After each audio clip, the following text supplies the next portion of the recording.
It's Bigfoot Collectors Club with Bryce and Michael.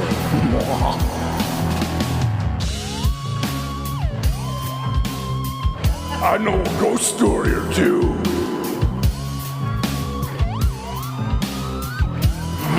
Hello, it's Bigfoot Collectors Club, the show where we talk to very special guests about their paranormal history and stories of high strangeness. I'm your host, Michael McMillan, and with me always is your other host. I'm Bryce Johnson. Hi, Bryce Johnson. What's up, man? What's up, dude? Not much. It's spring again. I know. Everybody knows it's spring again. That was Happy terrible. Spring equinox.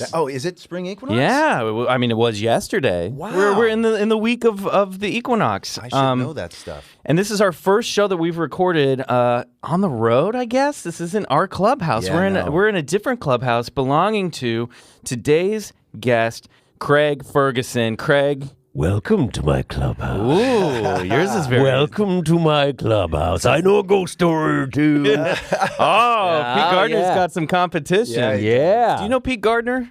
No. Oh, he's on Crazy Ex-Girlfriend. He's a very funny man. Well, I probably do. Who does he play on He that show? plays Daryl Whitefeather, the boss. Yes, I of course know who you're talking about. Yeah, he's a great guy. Very, very talented man. Classic improvisationer. I always say improvisationalist. Why do I say improvisationer? That's wrong. Because you're pretentious. Yeah, it's true. Yeah, It you have is. to say it that way. I mean, that's the one thing, if everybody knows about me, is that I am a pretentious Bigfoot podcast host. You are.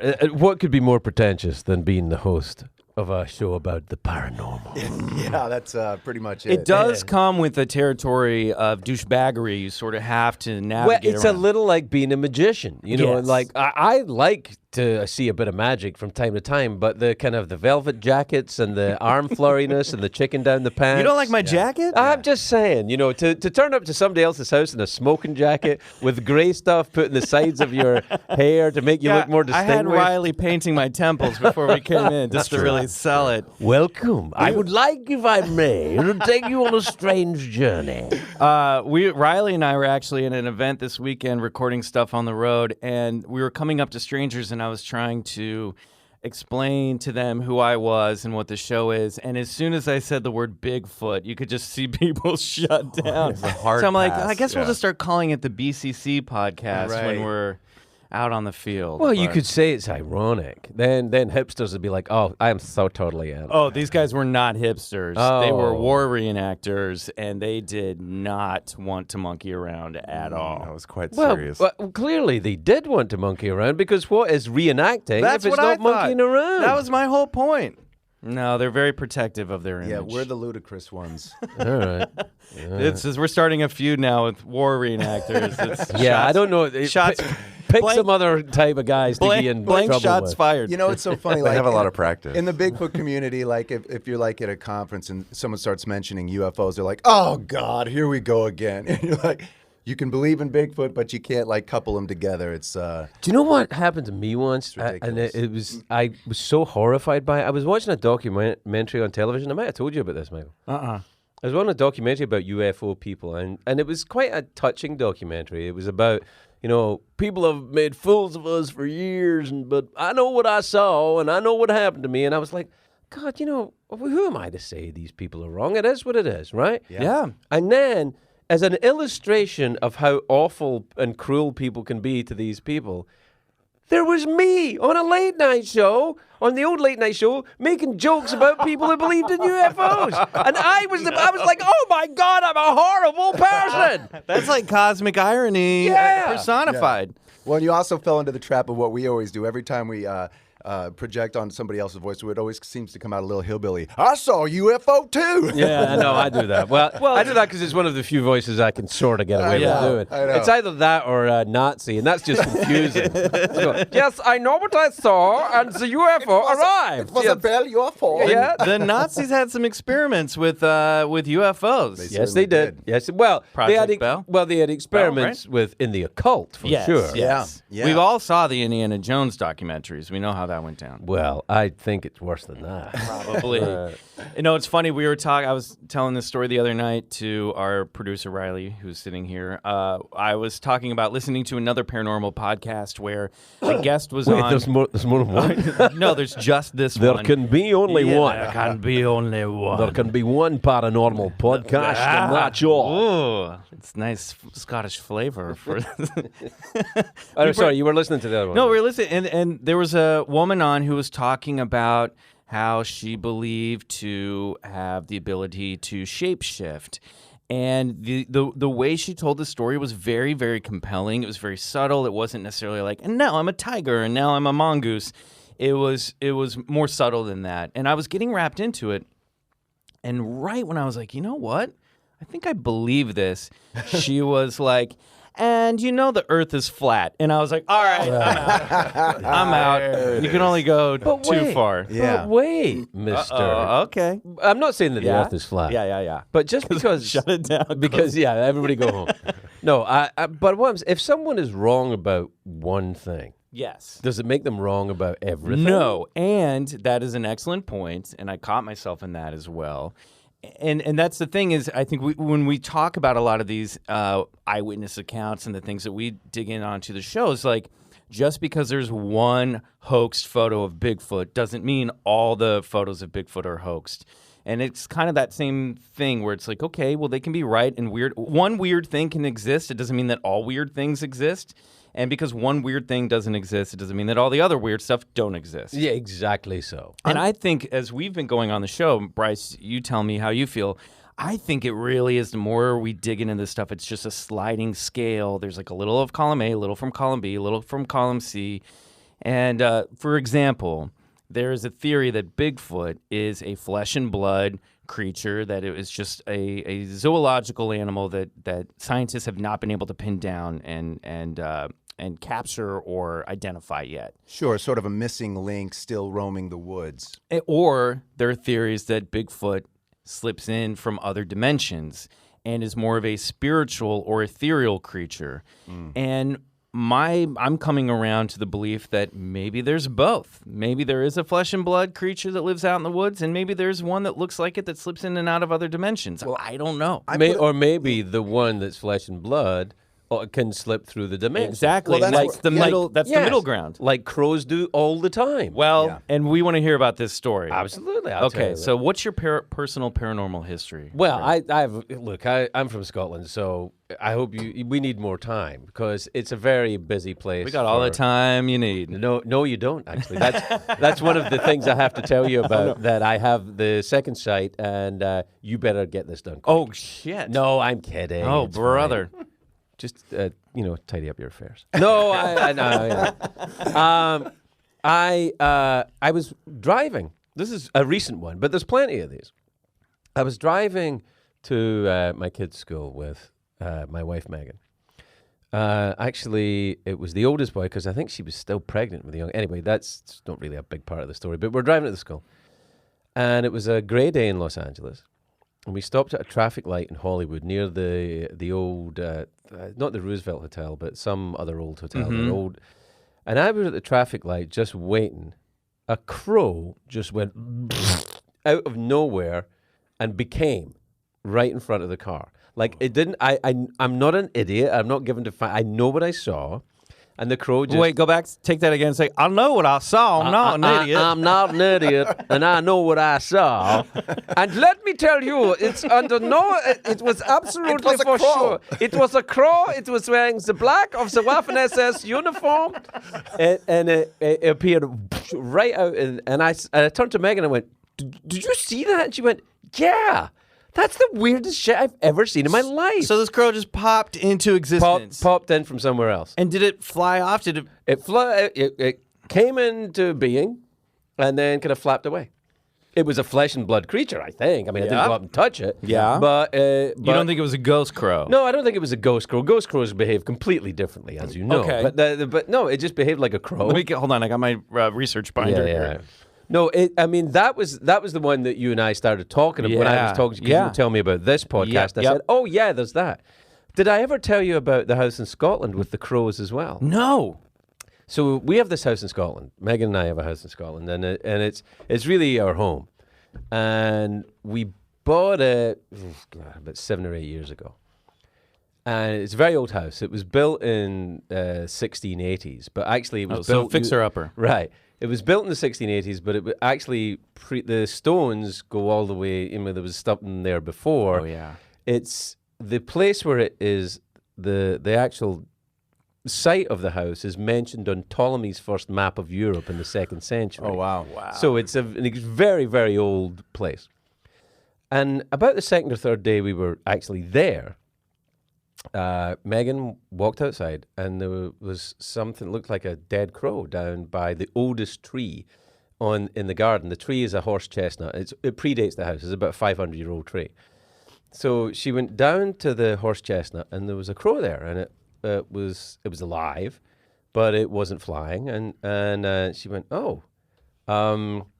So she picked it up and brought it indoors. It seemed it was sick. So we put it underneath the stairs and gave it some water and some food and checked on it throughout the rest of the day and the night. And in the morning, it was gone.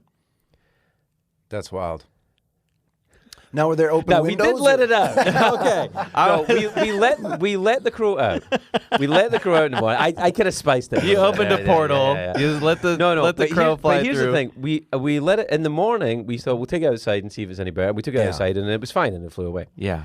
But the crows now, because crows have facial recognition. I mean, that's right. So the crows now come at the house. They don't come for food, but they hang around the house. Maybe it's your spirit animal, perhaps. Well, here's the other part of this, because years and years and years before, I did an archaeology program for Scottish television. I think you told me a little bit about this, but not too much. So I was doing this show for Scottish television, and I was on the island of Iona, which is on the west coast of Scotland. Very, very old place.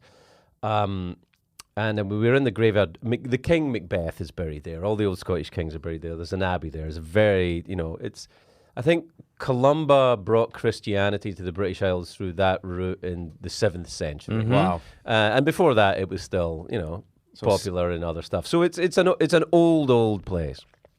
And I was in the graveyard, and I had some bones in a suitcase, human bones, on loan from a museum in Edinburgh.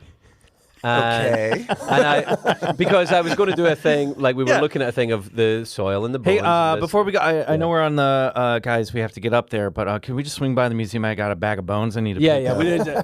Let's just stop. Get the bones. I've got a suitcase. We'll just put them in. They said they're waiting out front for me, so it'll take me 2 minutes to run up and grab them. They're very, very old human bones, and it was to talk about. I think it was to talk about the effect of the soil in the bones. I can't really remember why we had the bones, but we had the bones. Not important. Fighting off dogs. That's what we tell the police. I don't know why I have these bones. I don't know. He fell into the suitcase and decomposed, officer. Who doesn't have some bones? Yeah, you gotta have bones. It could be me. I'm a vegan.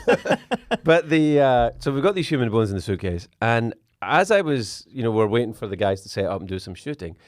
This old Native American lady from America came over to me and said, "You have Raven Magick." Oh my gosh. And I said, "Nah, it's just some bones in a suitcase." And she went, No, that's just bones. You have Raven Magick. Wow. And then I was like, well, thank you very much indeed, crazy person, and I bid you good day.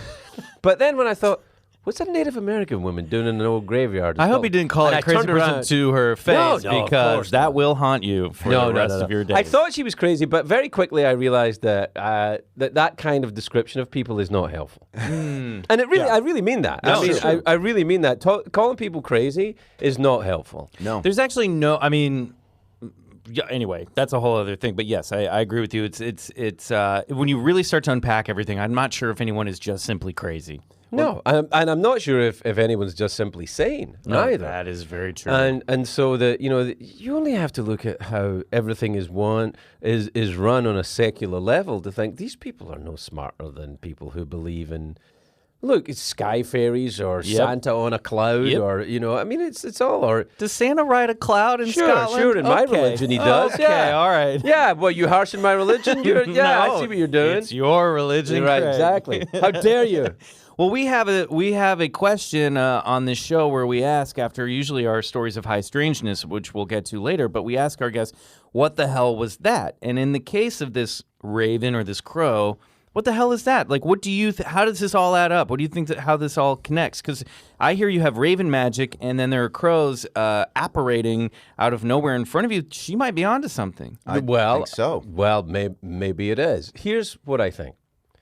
I think that I don't know how I get through life. This is genuinely honest truth. The hardest question not the hardest question, but a question I dread whenever I get a form and it says occupation. And I have no idea what to put. Comedian? Well, I sort of do that. And writer? And I sort of do that. But do you actor? Well, I've done it, and then I don't know what to put. I can totally relate. But if you write Raven Magick, people just think you're weird. So you should just put Raven Magick down forever. I bet you, if you did that, the universe would just open itself up to you. But what I think is this: I think you can either, you can either sand with the grain or against the grain. You can either, stroke the cat or irritate the shit out of it. You can either move in the flow of the great universe, or you can pretend that or you can swim upstream if you want, I guess. It's just there are more things in heaven and earth than are dreamt of in your philosophies. Yes, that's right. And I think when you open yourself up to that being the case, it is a level of humility which a lot of people who are sure of what they think could use. For example, any time I've run into villains, and I mean real villains, like, the Riddler, the Joker. Exactly, or even Dr. worse, Octopus. Well, I call him Doctopus, and I know that people don't like that, but I do it because they don't like it. You just, like you said, you don't have a lot of time. You just got to be economical with your language. And also, Alfred Molina is a friend of mine, and he played Dr. Octopus. He was great. But I call him Doctopus, and he gets very upset because he threw himself wholeheartedly into the role as Dr. Octopus, and here's me trashing it by calling him Doctopus. He said, Doctopus sounds like H.R. Pufnstuf or something. I'm like, yes, and that's what it was like. Dr. Puss also sounds like a cat that got a medical license. Yeah, or kid's book or something. Well, it does sound like Dr. Puss. Dr. Puss, even.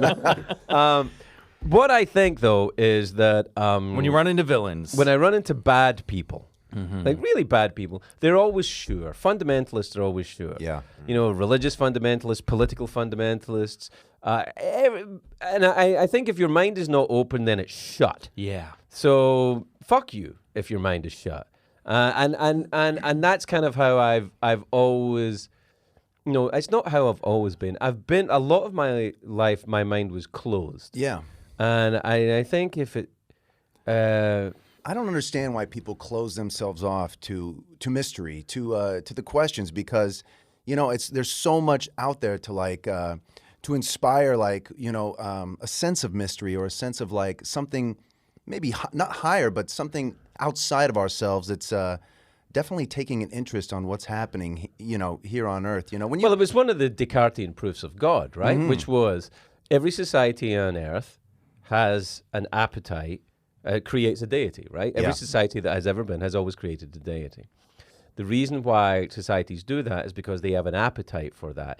Because in nature, every appetite has a satiation. For lust, there is sex. For hunger, there is food. For water, there is right. So the idea that humans have an appetite for mystery would imply that there is that, or spirituality. Right, spirituality is really what it is, thing. or in the terms that we're talking about God. But it was and the law, and understanding the laws of governance in nature too. Like, for example, this is how ravens behave. This is how they eat. There must be some thing that the most essence of raven governing these behaviors in nature, right? So therefore, there is a raven god. There is a tree god. There is some sort of universal. There are laws that bind how these even that tree has a spirit behave. Perhaps, yeah. What I tend to think is this. All the problem with all of this really goes back to the inventing of the printing press. once the peasants were taught how to read, everything turned to shit. So I think what we have to do is stop teaching people to read. And just listen to podcasts. Yeah, exactly. Now, speaking of gods, are you familiar, are you into, and I'm complete layman on the subject for the most part, but are you into Norse mythology at all? I know a tiny bit about it, but probably just... because when you were talking about Raven Magick and the crows, it brought Odin to mind, who is the Zeus of the Norse mythology. Of course. And he had, I believe, 2 ravens sit on each one of his shoulders, and he is, the Odin tree is part of it. So there was some imagery from Norse mythology that kind of came up intrinsically in your story, and I thought maybe, dig in. You might want to chase that rabbit and see if there's. I mean, just some from meaning like behind hearing that. your story as an outsider, it's pretty easy for me to connect the dots when you tell me that there was a Native American woman who tells you that you have Raven Magick, and then you tell me that there's another incident where you picked up a raven, took it to your house, and took care of it, and it was gone. And then there's another point where you're saying, hey, one just appeared out of nowhere. I mean, I don't have to be someone with great intelligence to say, hey, maybe there's something there, Well, I don't disagree with you. Hence, this marker on my arm. I have a giant raven tattoo across my elbow. Now, is there any... And a tree next to it. It's beautiful, by the way. That tree is that's a different thing entirely. That's from. Is that a sequoia? It is. It is. But it is part of the Glasgow coat of arms. But it's been adapted. The Glasgow coat of arms has a little rhyme that goes with it. It's a tree and a bird and a bell and a fish. And the little rhyme is, here is the tree that never grew, here is the bird that never flew, here is the bell that never rang, here is the fish that never swam. I have no idea what it means, but it is. It dates back to Kentigern, who was who became Mungo, who's the saint of Glasgow. It's all a very long time ago. Now, on a personal level, do you think that you relate to the raven, or that you might share certain qualities of the raven? I like them, and I like them. I also have facial recognition. Yeah. Well, there you go. And he can fly, and his ability to pop in and out of existence. I like them, and I can't express. Look, I don't have ravens. I don't collect them. I don't collect raven things. I don't have little pictures of ravens, except for a giant tattoo in my arm. Mm-hmm. But what I do is I have a feeling about them which I cannot put into words for you. Yeah. And I'm pretty good with words. Yeah. It's kind of how I've earned my living. I mean, there's very little evidence of that on this podcast so right, far. Okay, but what I'm saying, Sure. But what I'm saying is, I feel comforted by their presence. Yeah. And when I see them around, I think, yeah, all right, good. There's some ravens around. And sometimes, a lot of the times, when I see them in places where people go, wow, that's weird. I've never seen a raven here before. And that's happened to me a lot. That I feel like, oh, good. Things are going my way. Yeah, that's the synchronicity of it, right? Yeah. There's a lot of animals out there, and probably none come with more mythos than the raven. I mean, so you're in the top upper echelon of spirit animals, I think. So that's pretty good. That's what I mean, some people. did. I mean, better a raven than a slug. Well, I think mine's the squirrel. So yeah, it's better than squirrel. Than that. Yeah. Red or gray? Just a brown common tree squirrel. All right. Yeah, and that's a whole other story Aim too. higher, man. Mine's a dumpster squirrel. A dumpster squirrel. Yeah. So real quick before we move on, I want your take on this. And I've been thinking about this raven that popped out of nowhere. Do you think, based on just your gut instinct, was that a raven that teleported from a different place on this planet? Right. Or was it a raven that was immediately brought into existence by some higher programmer? I got even better than either one of those. Great.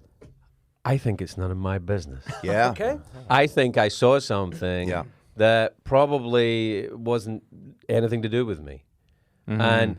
And so what that all post-Enlightenment thought is that science is the pursuit of knowledge. That humans should always pursue knowledge. More knowledge is more power, is more medicine, is more help, is better for the human race. And I think all of those things are, fundamentally true, except look what happens. Yeah. That you create, the knowledge that you use to to split an atom and fuel a town, you can always split an atom and destroy a town. Yeah. So there are certain pieces of knowledge, not that I think are taboo, I just think they're none of your business. Well, yeah, and from what I've read, and too, there seems to be a commonality of that. Like, whenever you're searching this stuff out, there's always this kind of underlying thing that don't be too eager. Know your limits. Don't keep asking. Questions that. Well, you tend to. I think what happens is if you're like that, if one is like that, you tend to frame it the way you want it to be. Mm-hmm. So if you offer me, is it a crow coming from somewhere else, or is it a crow coming from another dimension or another time? You limit my options. What I could say is I have no idea what it was, but I trust myself, and probably more than me, I trust my wife. And she's like, no, I saw exactly that. Well, those are our favorite cases when you get corroborated witnesses. I mean, especially even young children, like 7 or 8 of them seeing the same thing, or a UFO or something coming out of a UFO. I mean, when you have... We've had lots of stories like that. Yeah, that's right. Show. People coming out of UFOs? Yeah. So when you get a dozen people verifying the same thing with their senses, I mean, it's hard to just toss that up to fodder, Well, yeah. I mean, especially now, the whole idea is that if a bunch of people get together and say something, then it's true. Yeah. Right. That's why Twitter exists. If enough people say something is true, it's true. It's true. Now, I don't subscribe to that. Yeah. I don't subscribe that if enough people say it's true, it's true. But what I do, I do like the idea of having a mind which is open enough that anything can crawl in there. Yeah. Anything. Now, that's a dangerous place to be. Can be. Yeah. And that's why I think a lot of people shut their minds off. Sure, 'cause it's they're frightening. scared, and they're scared of new ideas coming in like a virus and changing the way that they think. And also, challenging their belief system. it makes sense as well, because some of the things that might crawl around could be very bad for you. Yeah. For sure. You And know, that's why you have to use judgment to figure out what those things are and Right. Well, what aren't. And a lot of people we can see don't have that ability, or people are that also ability afraid of needs their work. their own sanity too.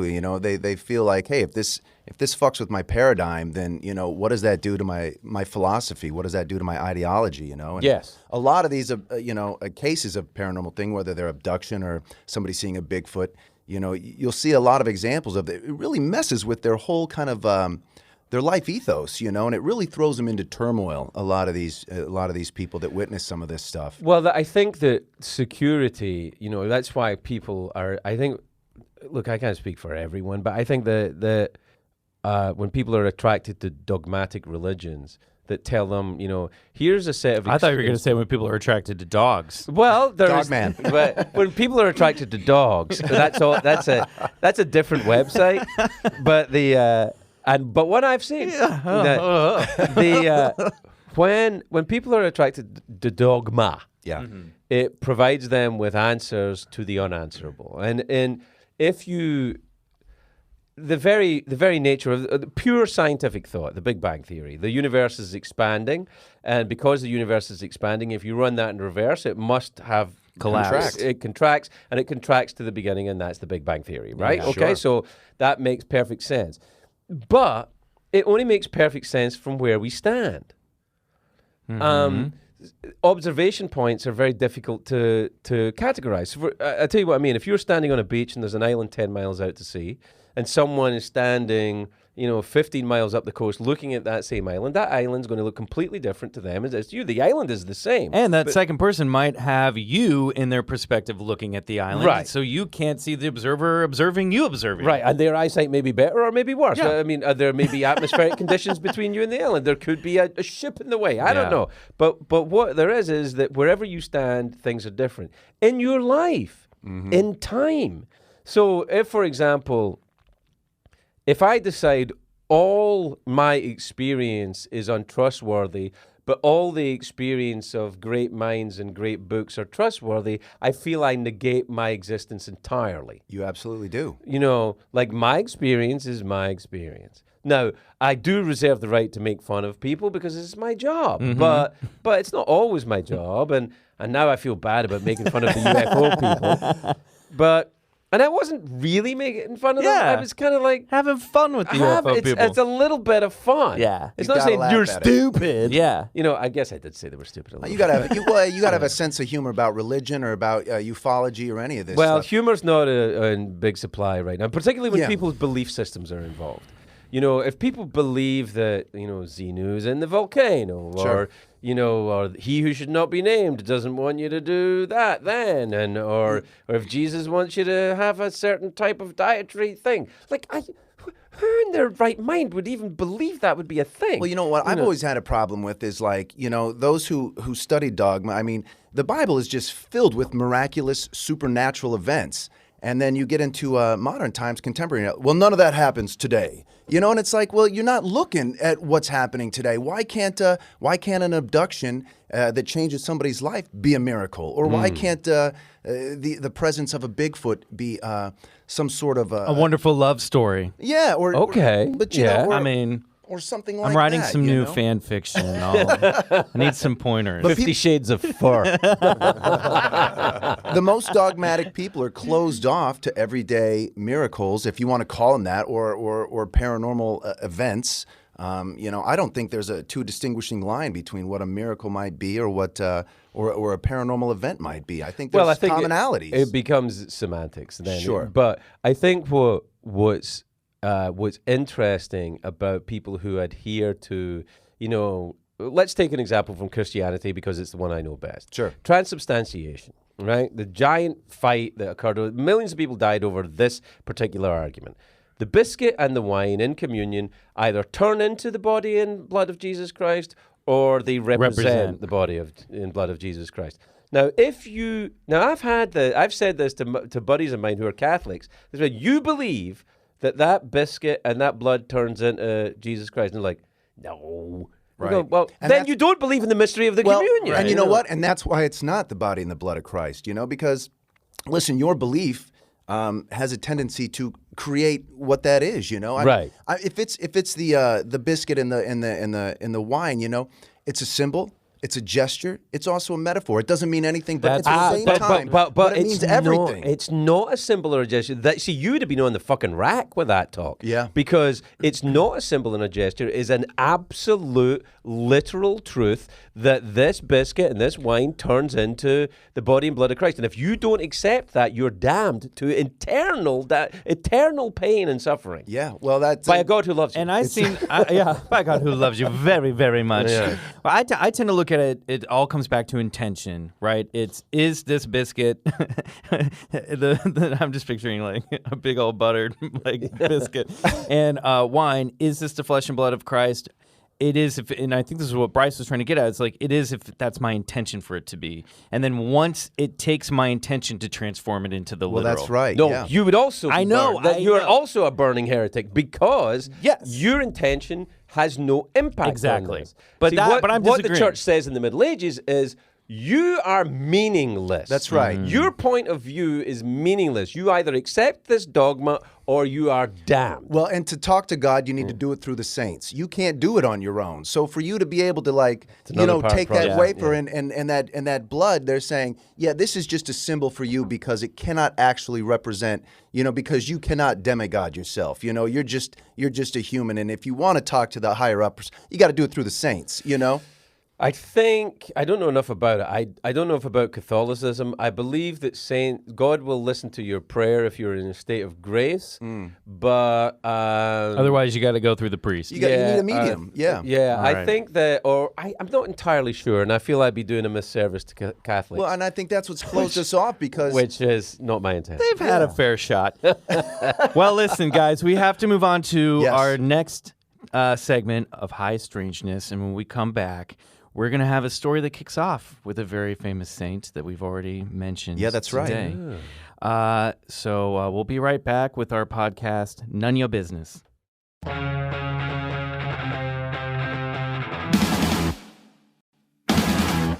And we're back, and it's time for High Strangeness. Now, I was worried that this topic might be a little on the nose, given our guest, but this is a big hitter. This is a heavy hitter that we have not done on the show yet. Okay. So today we are talking about the one and only Loch Ness Monster. Beautiful. All right. The Loch Ness Monster is a type of cryptid, an aquatic one, that is found in Loch Ness, Scotland. And the first modern sighting took place in 1933. Now, the Loch Ness Monster, or Nessie, as she's come to be known, is a large aquatic creature that is believed by many to inhabit a massive, dark, and murky lake in the Scottish Highlands called Loch Ness. Traditionally, Nessie is depicted as a dragon-like creature, most commonly the plesiosaur, an aquatic dinosaur that first made an appearance 203 million years ago during the Triassic Age. Now, though this is a traditional image of Nessie, some recent theories have pegged the creature, if it exists at all, to be a large catfish, a squid, Sturgeon. eel, or even a supernatural creature known as a kelpie. Do you know about the kelpies? I know about the kelpies. Yeah. Yes. Did you get a lot of kelpie tales as a child? Well, it's part of the deal. You grew up in Scotland. Right, now gather round the warm It's potato, Kelpie time. everybody.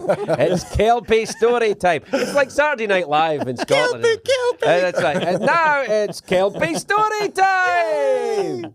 So a little information on Loch Ness. A lot of people, when they hear the story, but they're like, why can't they find this giant dinosaur in a lake? Well, Loch Ness is nearly 22 miles long and nearly 2 miles wide and reaches depths of 745 feet deep. It is a freshwater lake filled with peat, which makes it very murky, dark, and difficult to see large underwater creatures that might be hiding beneath its waters. In other words, it's the perfect setting for a mystery. Yeah. Now, the earliest encounter. I don't know if you know. Do you know too much about Loch Ness? Yeah, Columba. Yeah, St. Columba. That's right. Yeah. So, St. Columba, the Irish monk, he was in 565 AD. According to legend, St. Columba was traveling with his men by the River Ness when they came upon locals bearing a corpse of a man who they claimed had been dragged into the waters by this wicked, awful beast.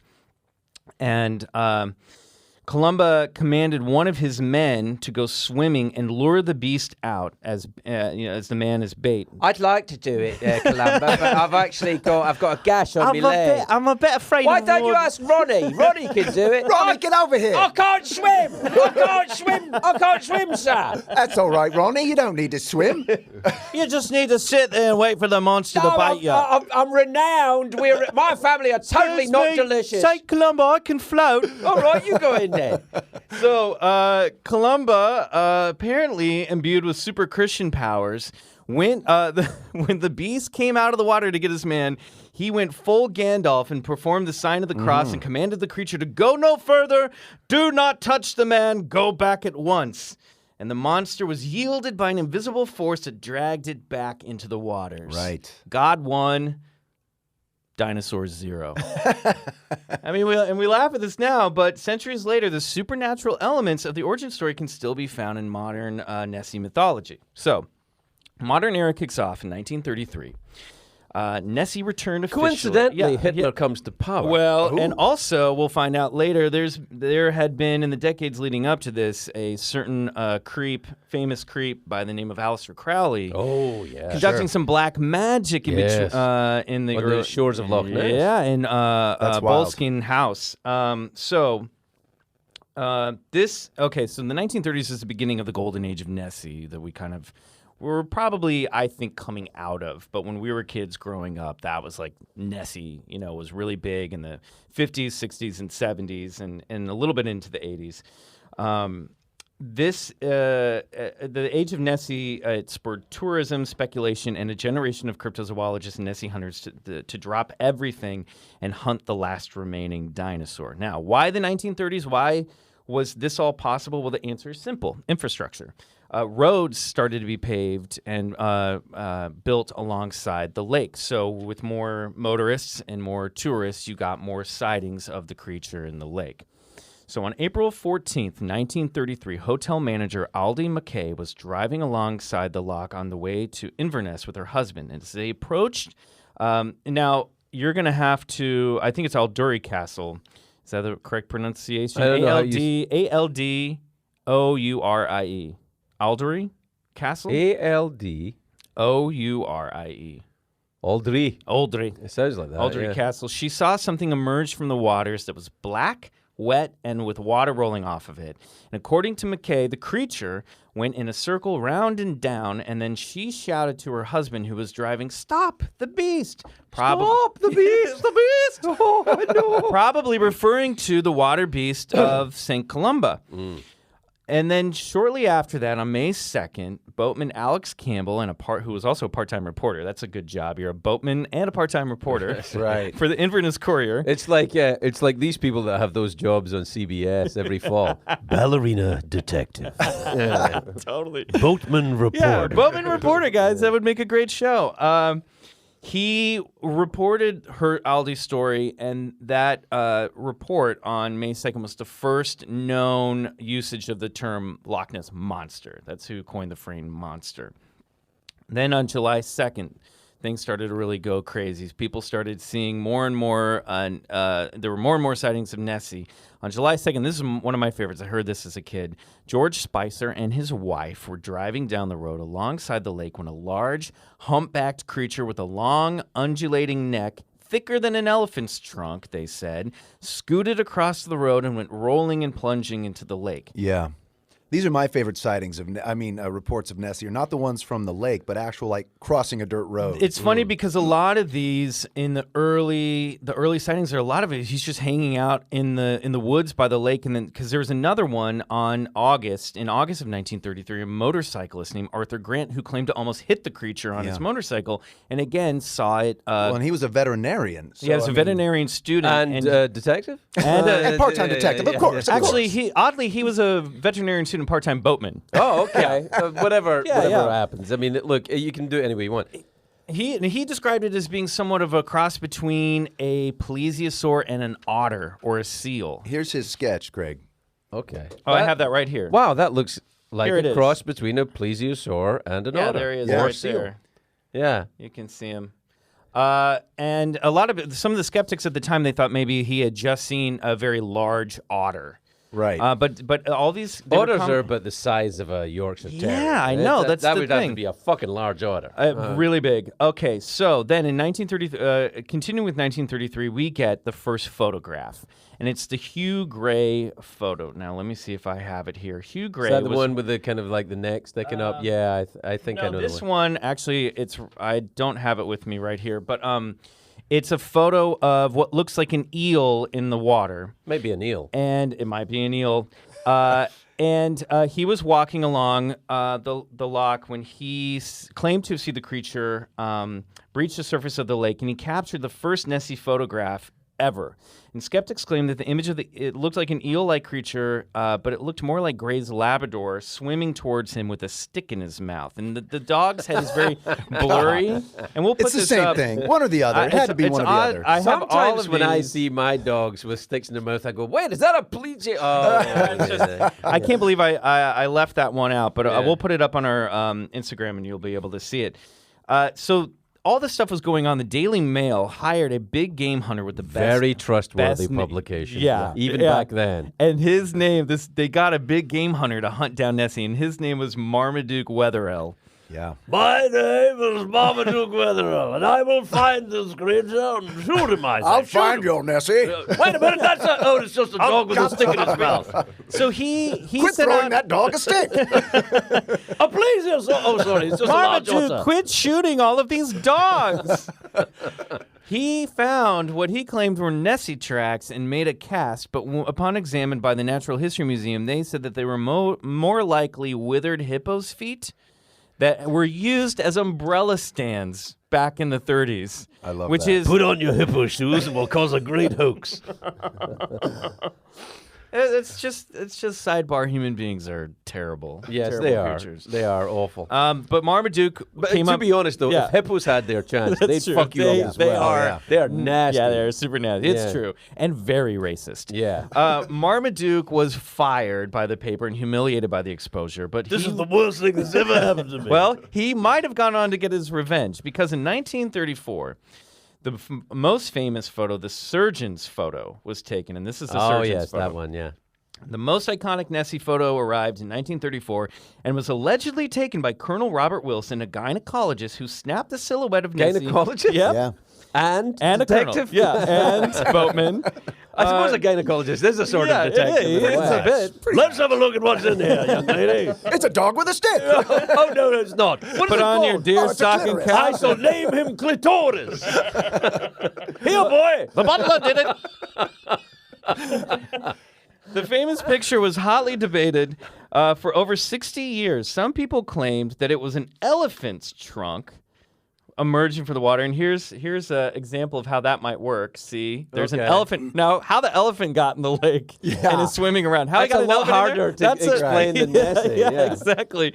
Or a bird or an otter's tail Excuse diving. me, I'm from the circus. We've lost one of our elephants. You haven't seen him around here by any chance, have you? Nah, we've only got swimming dogs, and that's All like. right. Here, throw a stick for that dog, just in case.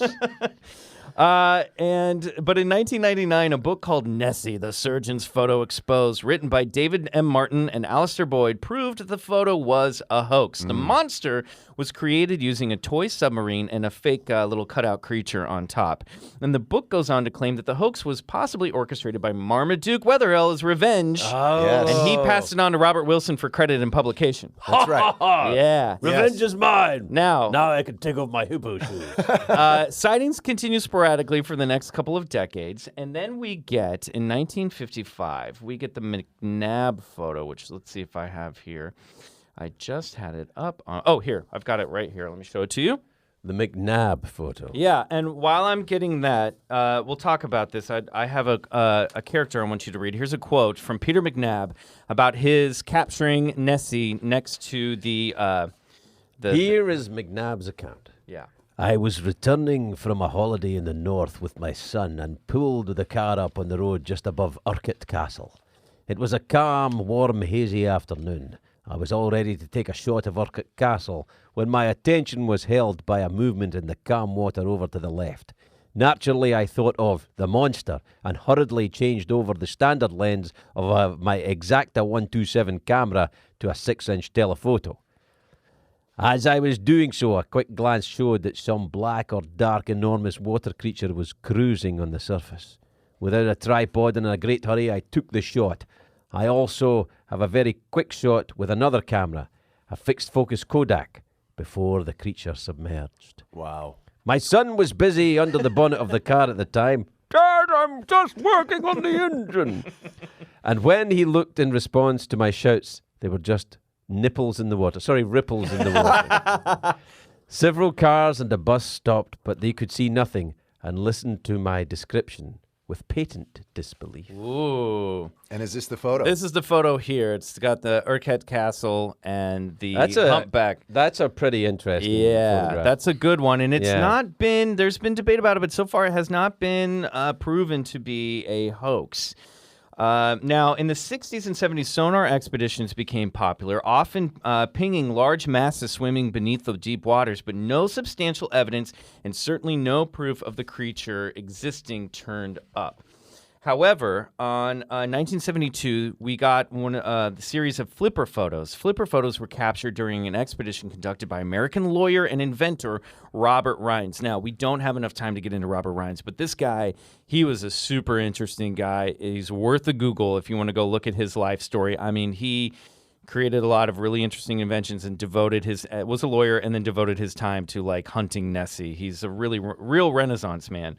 Using underwater strobe light cameras in conjunction with sonar equipment, Rines aimed to get a clear underwater photo of the monster and managed to return with the compelling close-up image of what appears to be a plesiosaur-like fin in close-up.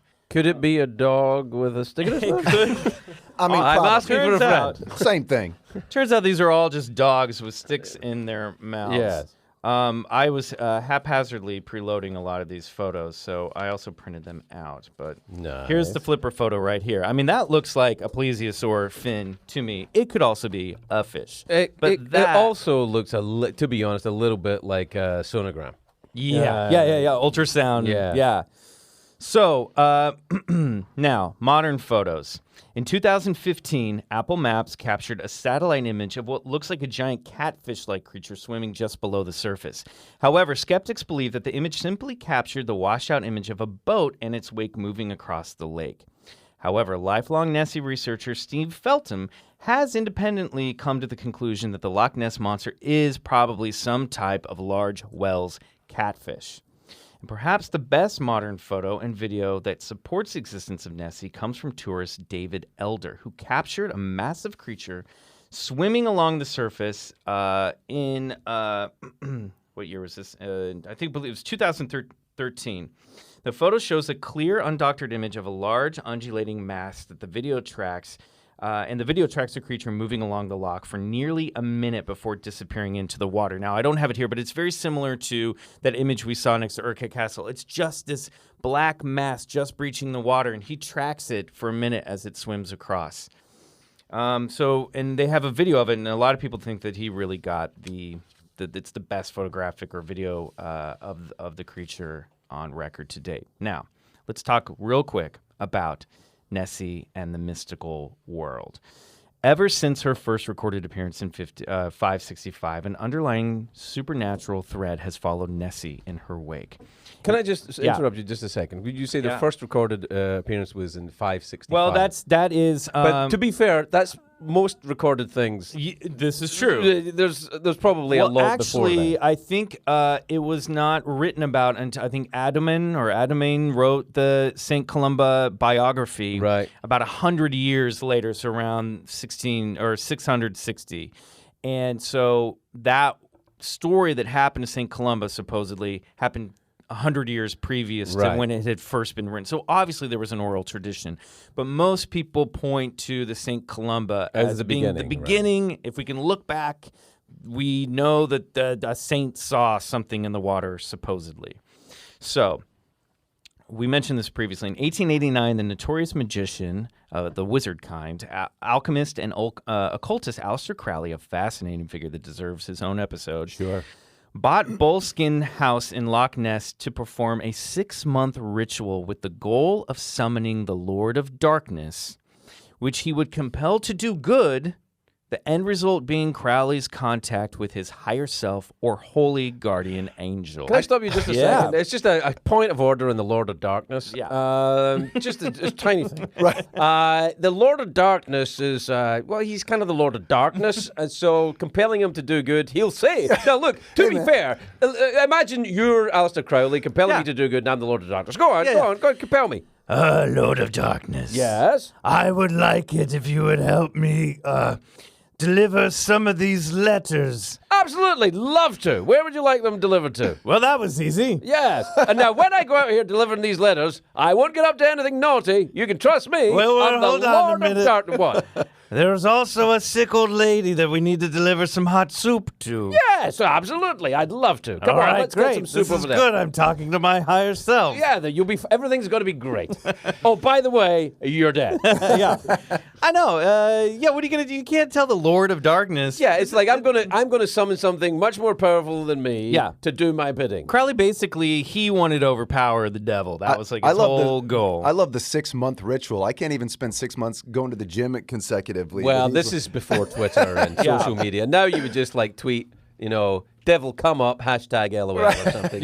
Well, Crowley claimed to have achieved his goal, but not without leaving really bad vibes around Boleskine House. And the owners that followed, including Jimmy Page of Led Zeppelin, all reported weird, creepy phenomena happening in there. A lot of illness and death surrounding family members and weird animal stuff happening on their property. Strange. So it was really creepy. And the summoning of this Dark Lord, some people think that Crowley might have brought back that creature that St. Columba cast back into the lake during the process of these rituals, and that the Loch Ness Monster is a result of these black magic rituals that were taking place by Aleister Crowley. Now, I think it's a stretch, but it's fun to think about. Yeah, I've never heard of that linkage, but I think that's pretty fascinating. Have you ever been to Loch Ness? No. Here's the thing about Loch Ness. The monster thing, look, you can go anywhere. You can go to Lake Winnipesaukee and there's, Winnie the monster there. You can go to any large body of water. We got Lake Champ here. Right, Lake Champlain and Champy. There's any large body of water where humans congregate, there's a monster. Right. But the difference I always thought with Loch Ness is this. is that when you go to Loch Ness, it's very, very strange. Also, I believe in that valley there is the oldest recorded piece of earth on Earth. It's very, like when the Pangea was moving, it's traceable to that part. I'm as happy to be, look, is it a monster swimming around or a dog with a stick in its mouth? No, of course it's not. But if you go to strange places and keep an open mind, or not even. Make sure to pack your Raven Magick. Yeah. Well, all I'm saying is this. If you are so comfortable that nothing exists, spend a night in the murder house. Right. You know, I mean, it's just as simple as that. If the fear doesn't, if none of this can touch you, then by all means, sleep in the graveyard. Why wouldn't it be a problem for you? It's all garbage anyway, right? Yeah, but it's just creepy. Well, it's creepy because creepy is a thing. Yeah. Creepy is an energy. You know, that Right. that reminds me of the old Bloody Mary thing, saying it 3 times in the mirror. I never had the guts to do it because I just didn't want to tempt. Or Candyman. Yeah, Same thing. I didn't want to tempt it. Well, all of these things are the things of the monster by the body of water. Look, remember Stephen Hawking said I think in A Brief History of Time, he says, nothing can ever come out of a black hole. That's the truth. Nothing can ever come out of a black hole. I have looked at this. I'm the greatest physics chap in the world, and nothing can ever come out of a black hole.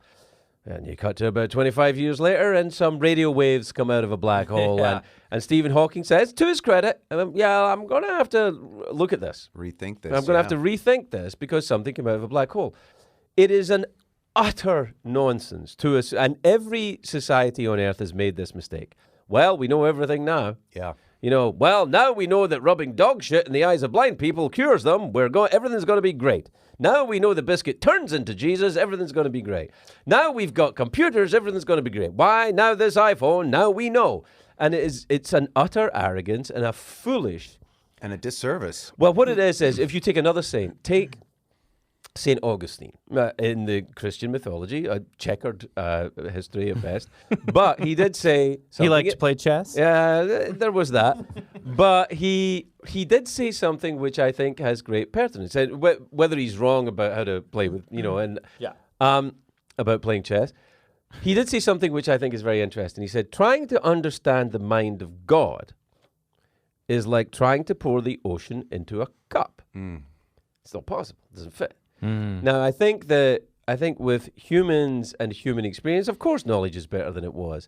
But I think that we are maybe now approaching being the tallest midgets in a 5,000 light year radius. And that's it.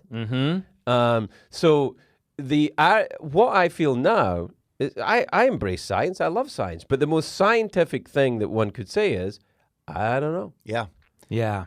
Yeah, well, they pretty much damned themselves, haven't they? I mean, I always felt like, the paranormal or whatever's happening out there is the big fuck you to science. It's saying, what is this, And Albert Einstein said imagination is more important than knowledge. And he was a scientist. Yeah. I think genuine science says absolutely no idea, inconclusive. What science does not do is put a period on the end of it, right? But I don't think people who believe in the paranormal are saying "fuck you" to science. Are you saying that we're scientists? I'm saying that you embrace the scientific philosophy, if not method. Yeah, if not method, right? It's not the scientific method, but it's scientific in its philosophical approach, which is I don't know. Yeah. I don't know what that is. Yeah, which I think is okay. Yeah, well, it's examining evidence with your common senses and coming up with a hypothesis, right? So, but if you ignore your senses and you just chalk it up to then you're crazy, right. then it's meaningless. Then your life is meaningless. And that is the contemporary view of everything paranormal today. It's just you're crazy. You didn't see what you think you see. It was a hallucination of your mind. I will say this, and I think this is important to remember. About 10 years ago, I learned to fly airplanes. And part of what you do when you learn to fly airplanes is you learn to fly them by instruments only by science, not by how you feel. It's very important. No Raven power. No Raven power. No Right. Raven power. I think it would come in handy. if you're trying to fly something. The FAA are absolutely like, the paranormal is not a good way to go when scheduling a You got flight. one of those little bouncing ravens like the hula girl on your That's deck. right. But here's the thing. If you, in the course of learning that, they put on, you get yourself covered, put a hood on you basically. And you try, and the instructor will say, fly the plane straight and level by how it feels. And you'll see how you feel at the end of that, just to Wow. get an idea. So you go to altitude and you fly the plane, and you could swear to God you're flying the plane straight and level. But you have no senses. You have not got the sense of sight that you use so much, which is how you would be in a cloud bank, right? Sure. Right, you don't have visibility. And as you go along, invariably what you'll do is you'll put the plane in what's called a graveyard spiral. Right. I've Which heard is about what this. John F. Kennedy Jr. Yeah. killed himself and his passengers with. Which, by the way, I was on Martha's Vineyard the day that happened. Oh, geez. Yeah. Man. I was driving down to the beach. Cops' cars turned us around. They're like, stuff's washing up on shore. You can't come down here. Yeah. But that was, feeling that, I got this. I'll be able to Use handle my it. senses. But here's the thing. Had he used the science on that plane that he's in's got perfectly good autopilot. It's a big button. It's got AP on it. You press it, and that will fly the plane straight and level until you figure things out. So Wow. I don't believe in discounting science. I think that's absurd. I agree. I also don't believe in any hostility between a scientific community and a community of people who say, I don't know. I'd like to think. Yeah. And there's nothing wrong with I'd like to think anything. There's nothing wrong with mystery. Science That's contains right. mystery. That's our sweet spot. That's Right. where we That's sit. it, man. We're right Right. there. So there you are. Well, obviously, we don't know what the hell this thing was, and we can't answer the question. But I'll leave you with these final two thoughts on Nessie. Anthony Shields, who is a psychic and magician. Do you know who Anthony Shields is? He's like a big performance artist in the UK. He's sort of a weird figure. I think he was in the 70s and 80s, but he claimed to have summoned the creature out of the water and captured the color image that we see here.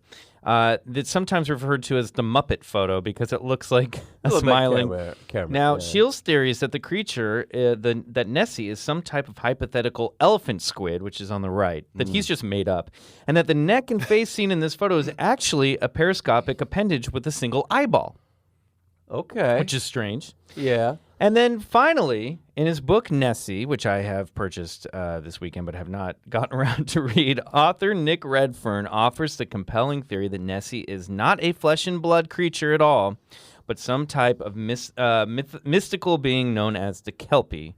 We mentioned earlier, the Kelpie being a shape-shifting water horse from Scottish folklore, which could explain Nessie's inconsistent appearances and mind-numbingly frustrating Here's what I think. elusiveness. I'll tell you what I like think. that. I think that Loch Ness is a door. Yeah, we love this. And that's all it is. Yeah. That's it, man. And I think Nessie is, I think the sightings are what they are, and I think Loch Ness is a door. There are other doors. There's a door on Franklin, just at the north end of Hollywood, that I saw a crow come through. Yep. And there are doors that all those butterflies get to Mexico through. You know that door? What? Yeah, the monarch butterflies. Yeah. Well, They all go to the same place in Mexico. You can't get there at 2 miles an hour, but It's yeah, a they large migration all from North America right, to right. Mexico. They just It's use incredible. the door. Yeah. They just use the door. Yeah. There are doors. Like Yeah. if you see the movie Inception when they talk about pure physics about bending the universe and going through the doors. I think that's probably what Loch Ness is. It's a door. Love it. Great. Love it so much. Thank you. When we come back, we're going to finish up the show with our Collector's Corner. Hey everyone, this is Riley. The guys have been abducted by aliens, so I have to be the one to remind you that we're launching our Patreon campaign on March 28th. $5 a month will get you access to bonus episodes, exclusive posts, and more.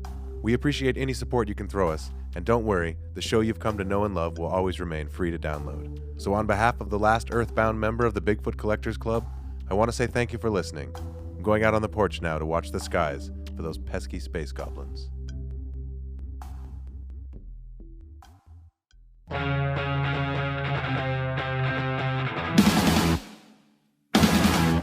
And we're back. It's time for Collector's Corner. That's how we do it. Would it be vulgar if I was to show you my hippo feet? Oh, No. Now I I've understand why you're so defensive. It's a condition I have, hippo feet. It's just from not drying yourself properly after. Bryce has got one of those right now. Yeah, that's I right. really do. Craig, do you collect anything? Emmys. That's Oh, shit. no, not really. Yeah. No, I know. I don't. I'm such a douchebag. Well, no, that's it's awesome. great. We since we are the Bigfoot Collectors Club, we Bryce and I are both we collect comics and some Star Wars paraphernalia. But Bryce, you had a collectible that you were bringing in today. Yeah, I did. And so It's our this show is, and tell portion, Craig. this is the show and and this is a little on the nose too, but this is It's just a sculpture signed autograph of from a Craig. cryptid Signed photo of- artist named Thomas Finley out of London, and he did a sculpture of the Green Man. Are you familiar with the Green Man? I've heard tell of it. Can I see Yes, it? yeah, He's like absolutely. a gentle garden creature. Well, yeah. So the Green Man is before Christendom and all that stuff, and it goes back a long time. And the Green Man is basically a sort of a mythological nature representation of that man came from nature, and you'll see these a lot of in sculptures in churches and stuff like that. And you'll also see like foliage coming out of the nose and the mouth, and very interesting. But yeah, this is a He's sort of like Swamp Thing. Do you know about Yeah. Yeah, Swamp Swamp Thing? Thing, yeah. He's sort of the DC Comics take on Green Man. He's all the green, powerful growth, nature, spirit. Are you saying energy. I've got maybe a case to sue DC Comics You for might. cultural appropriation? You might, Yeah, okay. But he's sort of like a plant Sasquatch. Is Yeah. really what he is. Plant-based Sasquatch. long Okay. associations can Vegan be found Bigfoot. in- I love it. Yeah, yeah, exactly. basically, exactly. Veggie foot. Yeah. Long associations can be found in ancient folklore about the Green Man and the wood voodoo, and being wasa from the verb wesen, to be alive. That's also Woden, who's Odin from Norse mythology. yeah. And then, whoa, dude, in early Keanu Reeves work. That's right. The All face those of the green Green plants. Man appears to show A foliage. lot of green plant, that's right. Yeah. Whoa, dude. Whoa, dude. That's great. Thank you for bringing that in. Yeah. We cannot thank you enough, Craig, for inviting us into your home with Here's through the weird your thing. doorway. Here's the weird thing. I don't live here. We got to get out of here. Shit. Yeah, I don't know whose place this is. That's but great. yeah, Well- those are not Miami's. Good thing we're wrapping up. Yeah, right. Grab them on the way out. We'll add them to your collection. Craig, now we're not going to plug anything. No, But don't are do you that. on Twitter or anything? Can people follow No, I you? stopped doing You're that. doing too. that. You're all Yeah, off yeah, that. yeah, Okay, yeah, I cool. stopped doing that. All right. Well, Tomas is on my account though. If you, great. if you want to tweet my Twitter account and talk to Tomas, you great. can I do love that. Tomas. He's wonderful to talk to. Yeah, but I don't do it anymore. Okay, fair enough. Well, thank you so much for having us. Yes. You guys, thank you for listening. We are so happy about the show and our audience, and we're gaining listeners every week, and we're having so much fun doing it. Make sure to follow us on Bigfoot Collectors Club on Instagram and Facebook and the Twitters, and we'll keep you posted. And I'll put up some links on our show notes to all these photos and articles on Loch Ness and more. Until next week, goodbye out there. Yes, Go and look thank for you. your own door. Find And your own dog. Find your with own a- dog. remember, Stick if you it in come its mouth. across Sasquatch in the woods, it's none of your goddamn business. There you go.